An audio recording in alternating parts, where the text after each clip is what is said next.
Hello and welcome to the Tell 'em Not Show. I'm Kirsha Fox, author of the Deception and Justice series. I'm a homeschooling mom to 4, reader, and gamer. Julia J.K. Allen, my co-host, can't join us tonight, but our guest is Andrea Huston, who also goes by the pen name Kathleen Lacey, published her first romance novel, Sway, in December of 22. Since turning her passion into a profession, she's published 11 more books. We're so excited to have her. Welcome, Andrea.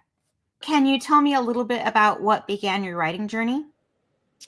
So I started writing when I was very young. I shared a bedroom with my younger sister, Elizabeth, and I would just tell her bedtime stories. And then it got to be to the point where she was like, tell me that one story from that one night. And I was like, oh, okay. So I actually just started writing them down because obviously I couldn't really remember them word for word. And she was very particular. Like she would be like, no, that's not what you said last time.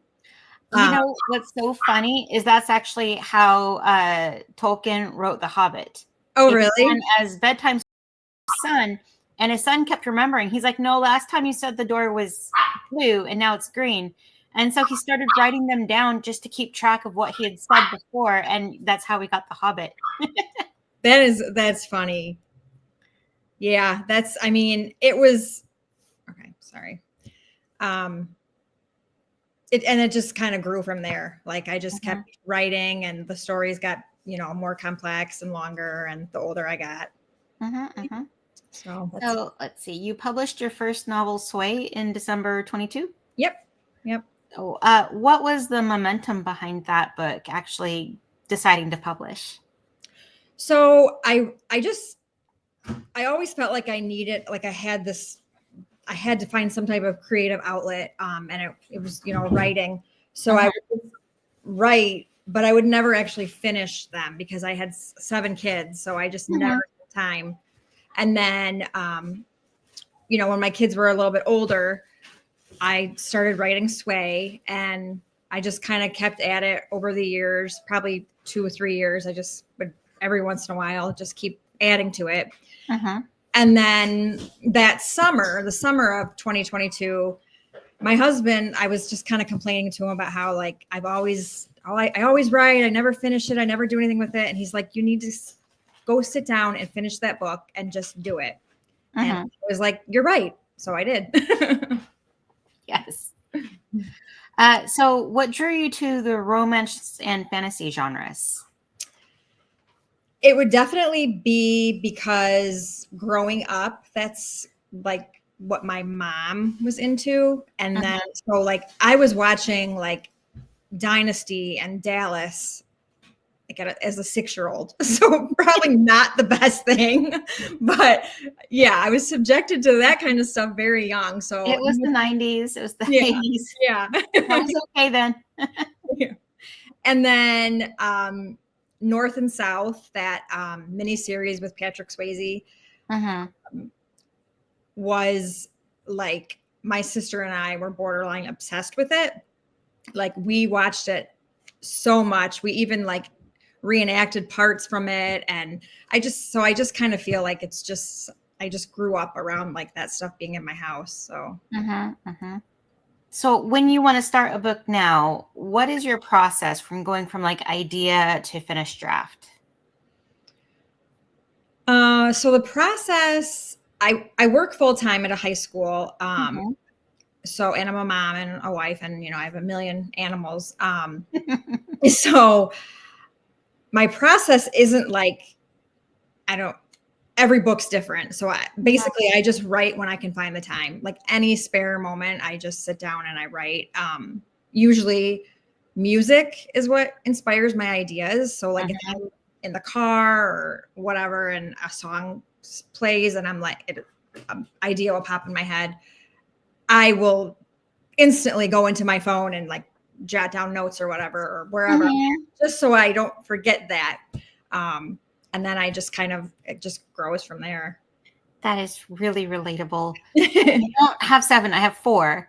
But yeah, when someone asked me like, well, how do you as a mother write? And I'm like, I just steal the time. Yeah. It's all those little moments. It's thinking about it in your brain as you're washing dishes or folding laundry. It's just constant. Because I mean, you managed to publish 11 books after Sway, right? And that's Yeah. in a very short amount of time. So Mhm. I just that's really impressive. yeah, like my family is definitely taking a back seat. I'm like, you know what? I gave you guys like 25 solid years of all of my attention. So guess Absolutely. what? Yes. It's my turn. You're old enough to make yourself a peanut butter jelly sandwich. Go. Exactly. Like, I'm working. Exactly. It's very true. Okay. So for you, what is the most important part of writing? Most important part of writing. That's a good Okay, take question. your time. Again, I edit it, so it'll look like you answered without a hesitation. Important part. And it's a tricky question, and it's very Yeah. fun to see the way that people interpret this question as well. I guess I think that you have to have courage.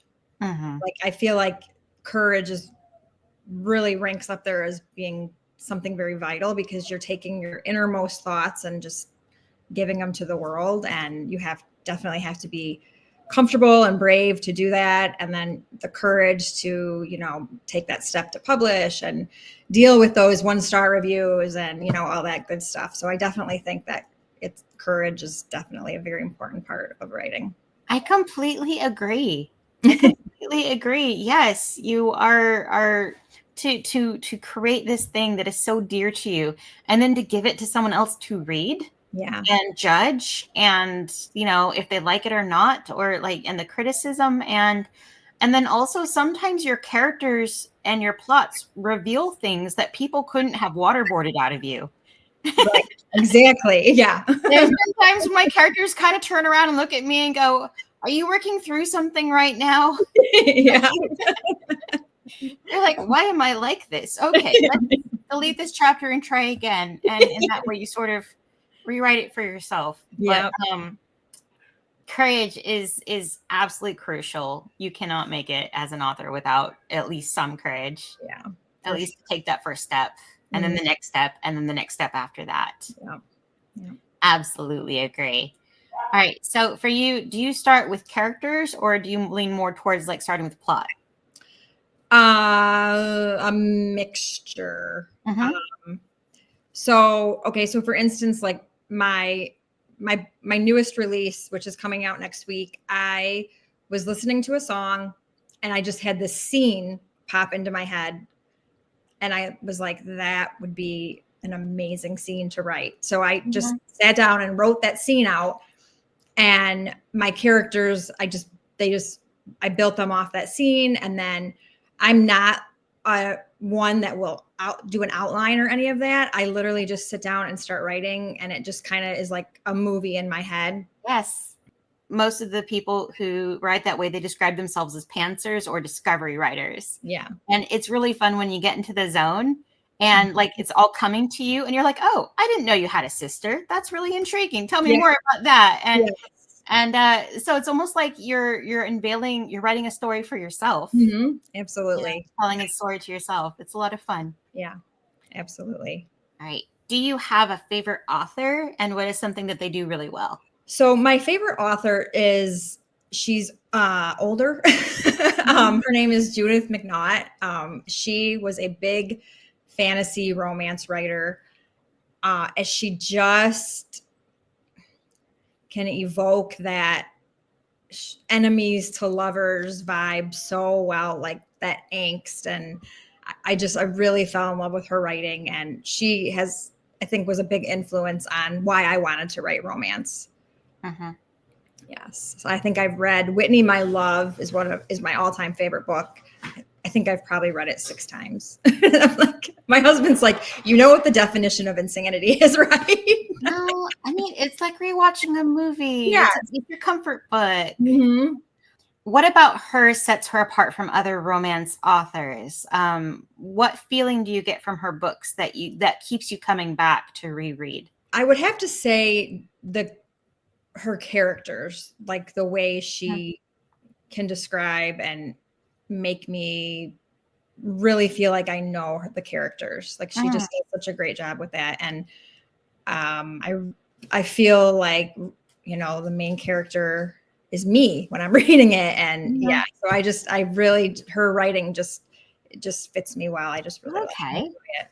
Yes, I understand. It's like the characters are your friends, and you're going Mhm. to visit that world. You're going to visit those friends again and see them. Yes. Yeah, I think that's the hardest thing for me when a book is over, when a series is over, is you've had this journey with your friends and there's no more, you Yep. know? Yeah, for sure. Yeah. All right. What have you learned from the writing process? Oh, so much. Editors are so important. I learned Yes. that the hard way. Mhm. um, and patience. Just I think the biggest thing that I've learned, though, I mean, besides the editor part, is that my writing has evolved so much since I first started, which I don't know if I ever thought about it, or I don't know why it's, I don't know, surprising to me, but like compared to like Never Have I, which is the book that's coming out next week, like the writing styles are obviously not completely different, but you can just see the development. And I guess Mhm. that Well, is, absolutely. yeah. You're continually learning, you're continually growing. You learn things as you go along, and you keep improving Yeah. to the point where it's actually hard to go back and reread that first book Yes. because Yes. you're like, "Oh my goodness, Mhm. Yep. who Yep. let me publish this?" I know exactly. Exactly. But you had to have that journey. You had to start from there. Yep. Absolutely. It's part of the process, right? Mhm. Yep. And we have to give ourselves a lot of grace. Yes. Oh, All right. yes. If you could tell a new author one thing, what would it be? Just do it. If Just you're sitting on the fence, just take that leap, because I Mhm. wish I would have done it years ago. Yeah. Get your butt in the seat and start Yeah. writing. Yeah. Absolutely. All right. Do you have a favorite part of writing? Favorite part of writing? I don't know if I do really. I mean, when you're in the zone, obviously is super exciting, because Yes. when the Mhm. ideas are just flowing, and when like you write something and you're like, oh my gosh, I can't believe how amazing that just fit in there, and I didn't even Mhm. think about that I before. didn't even plan it and it fits Yes, yeah, perfectly. yeah, yeah, Yes. When you read a thing and you're like, this is actually good. yeah, yep, You're like, I got it. Yeah. mhm, No, it's so reaffirming to yourself that yes, you can do this, that it kind of defeats that imposter syndrome a little bit, I think, mhm, like yes, reaffirming. Yes. A lot of people love like when they finally have that first draft done, it's completed and like they're like, whew. And then they have to begin the editing. oh yeah, yeah, So I think editing is most people's like least favorite part of writing. I actually enjoy it. But do you have a least favorite part of writing? marketing Oh goodness. That's is, yes, it's so hard. it's very hard. I feel like it takes up just as much time, if not more, than writing. Like, It yeah, does. absolutely my least favorite. Because it never ends. Yeah. You can't really ever check it off your list. It's a Mhm. constant, and you never quite know what's going to pay out, what's going to get more clicks or more impressions, or Mhm. actually reach people. Yep. You'll sign up for a convention and not know if it's gonna be a really good one for you, or if you're gonna sell 2 copies and get a free sticker. Yeah. Like, Yeah. Exactly. And yes. yeah, and it's just I in the back of my head the whole time I'm like, I could be writing right now. Yes, yes. Is it worth your time? Is it worth your effort? Mhm. Yes, you have to design your own banner and how's your setup going to look and Yeah. oh goodness. Yeah, there's so much uncertainty and yeah, it's a whole different job and yet it's part of the job. Yes. Yes. And it's my least favorite. I believe you brought up music. Do you have any other major influences on your writing? um Or perhaps where do you get a lot of inspiration for writing? It is definitely from music. Mhm. Just, and it doesn't, I mean, it just will just come to me. And I think it just goes back to like that stuff I grew up around, like growing up around all those romance miniseries and things like that. I just kind of still draw off of those, I think. I Mhm. try actually not to watch too much TV because I don't want. So, for instance, when I was writing the Eighth Son series, I did not watch anything that was remotely close to like a Regency or Mhm. anything like that because I just don't want to take that risk of that in that show or that movie intruding into my thoughts while I'm writing. And I don't want to Oh, sit there. absolutely. The last thing you want to do is to be too influenced Mhm. by Yes. something or have it match too closely. Yeah. Yes. Yes. I definitely read things that are like out of my genre. Mhm. Some other genre, nonfiction or sci-fi or something else Right. because when you read a really good book, it kind of takes a hold of you for a while. Yes. And so like you kind of need like a palate cleanser to like no, you need to know that it comes from you. Right. Yeah. Exactly. Exactly. Yes.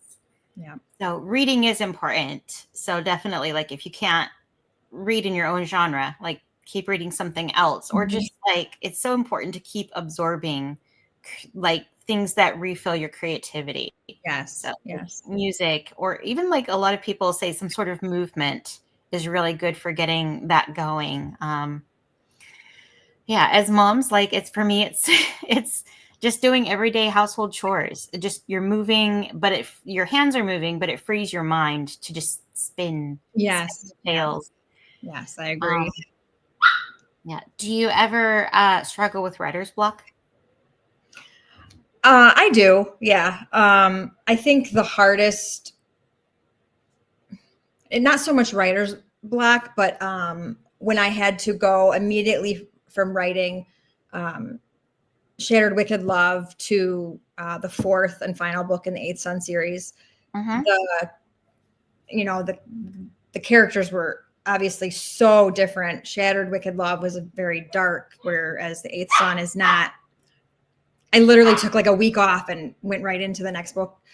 It was very hard for me to, I guess, switch gears.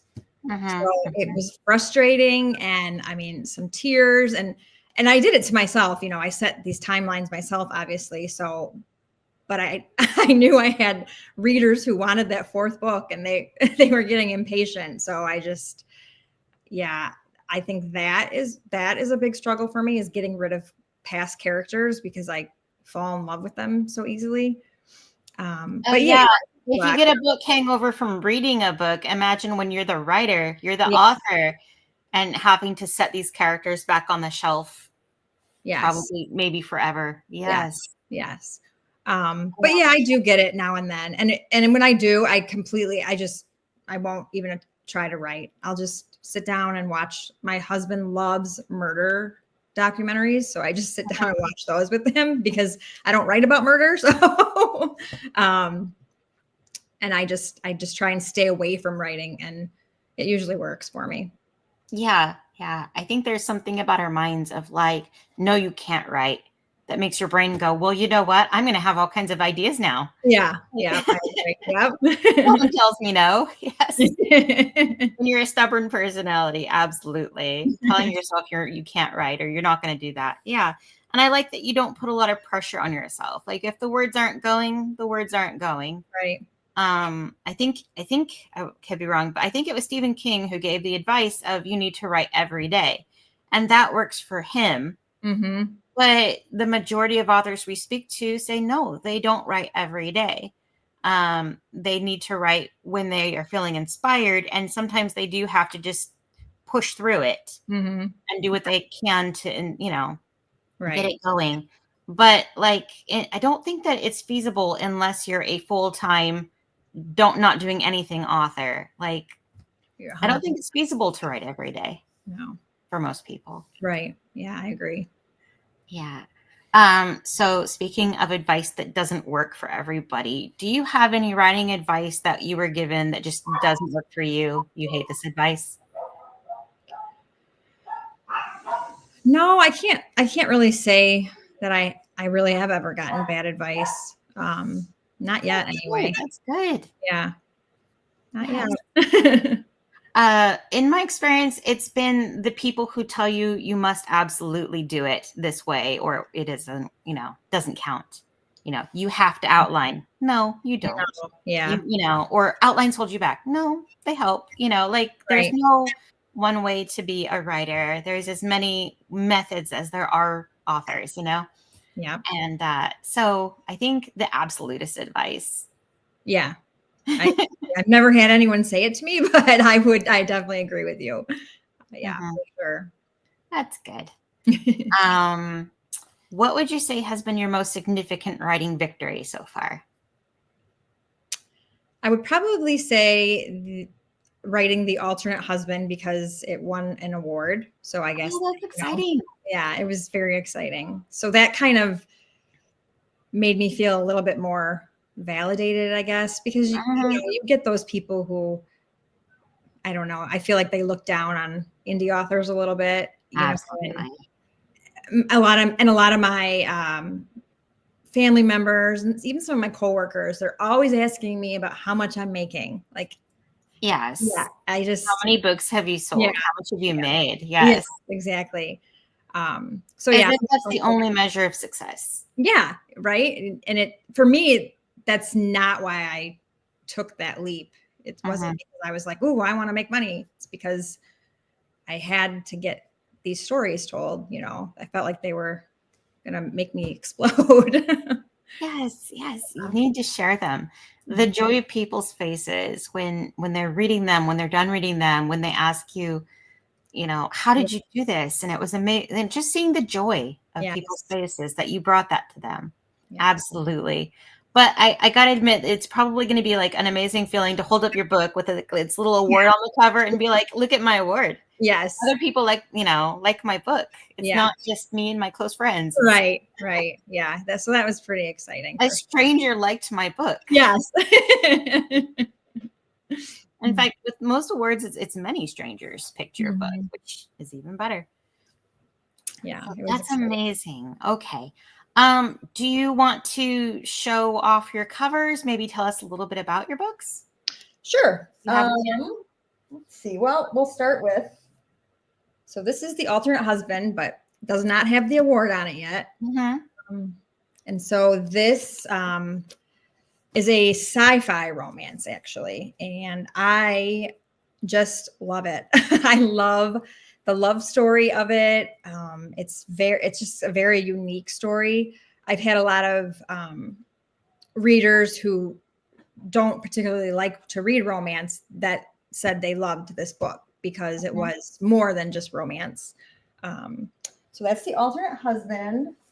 And then here, this is book one of the Eighth Son series. And you can see they all say Kathleen Lacey because I don't know if you know, but I used to write under a pen name.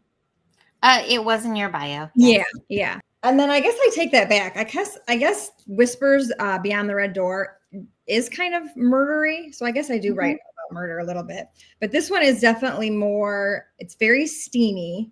Mhm. It's got like a murder mystery to it. So Mhm. that one. I like the mystery aspects to murder mysteries. Yeah. It's like Yeah. it's really sad that someone died, but like, Yes. what was the story? Yeah. Yes. Yeah. That's definitely that one for sure. This is Shattered Wicked Love. This is a darker fantasy romance. It's got like wolves and witchcraft, and it's an enemies to lovers. And it's a series. Book two Mhm. is Shattered Wicked Lies.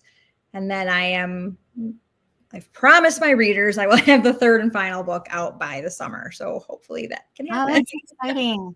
Yeah. This one I don't have actually because this one comes out on the 25th. This is Never Have I. So I only have the proof of it so far. Mhm. But this is a dark contemporary romance. And this is the book that I was listening to a song and the scene came into my head, and I just kind of developed the book off of that one scene. So I'm actually really excited about that one because I haven't written anything like this. It's about a ballet dancer, so it's a little bit different, and it's the first one that I'm actually publishing with my real name from the get-go. Yes. Yeah. Do you have a background in ballet at all or dancing? I danced when I was younger, but nothing like or nothing too extreme. Mm-hmm. But I did, definitely had to do some research. I wanted to make sure I got those words right and using them properly and that type of thing. Oh yeah, as authors, we have to do the most hilarious Google searches. Yes. Yes. How much can you bleed without dying? Yeah. One of mine, I'm like parts of a worm. Yes, exactly. Oh yeah. And sometimes you have to ask yourself, would my character know that term? Would my character know that word? And why do they know that word? And why does it matter? And like, will my readers understand that word or that phrase if I use it that way? Yeah. But yes, you're like, dear FBI, I promise I'm just a writer. Yeah. Yeah. Different words for this word because I've used this word too many times and I can't use it again. Yes. Yeah. For sure. It's a lot of fun and it's agonizing and our favorite thing. Yeah. 100%. All right. Well, where can readers find out more about you and your books? So all my books are on Amazon, and I do have quite a few of them available through Barnes and Nobles, and then on my website, which is Andrea/Huston/romance.com. That's my website. And yeah, that's pretty much got all my info right there on that website. All right. Do you favor any particular social media where people can friend or follow you? I'm big on Instagram. TikTok I was for a while, but I just it kept shadow banning me. So I was like, well, if you're done with me, I'm done with you. So I it may be done for everyone really fast here. Yeah. So Instagram is the biggest one for me. Instagram. All right. Well, thank you so much for being on the show. It was really nice getting to know you. Yes, thank you. And thank you so much to our listeners, and join us next week for our next episode. And remember, there's always more than one way up a mountain. To be on our show, find us on social media at The Tell Not Show or email us at thetellnotshow@gmail.com. Thanks. Thanks again for listening. If you enjoyed the show, consider subscribing and liking. We appreciate all the support. Julia J.K. Allen is an author, editor, and coach, and can be found at hijinksrudder.com. Kirsha Fox is an author, avid reader, gamer, and mother to four, and you can find her at kirshafox.com. Thanks and see you next time.